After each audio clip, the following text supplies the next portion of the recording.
Do you see any difference between these two videos? Probably not. Nevertheless, the Initiative for Animal Welfare wants you to believe that the animals on the left are benefiting from improved housing conditions.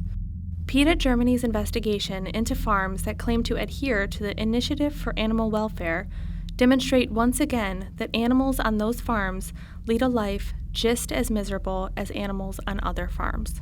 Labels like this one began to appear in supermarkets throughout Germany. The initiative, which was implemented by the farming, meat, and retail food industries, promises, as vaguely as possible, improved housing. This demand came from consumers who had learned of the horrible conditions for animals on today's farms.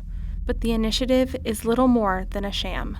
One of the supposed improvements that is most often chosen by participating farms is more space. This means in practice that a pig will get an additional square foot of space, but that doesn't make much difference to an animal who weighs 220 pounds.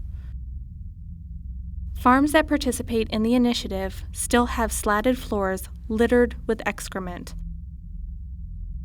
animals suffering from bite wounds, piglets covered with flies, and sows unable to move inside their tight gestation crates, as well as many dead animals. Images of these farms barely differ at all from those of standard farms, yet participating farms are intensively marketed as more animal-friendly. The logo on the packaging says nothing about housing conditions. The meat does not have to come entirely from certified farms. One thing is clear. At the register, consumers are paying for nothing more than a good feeling based on a fantasy.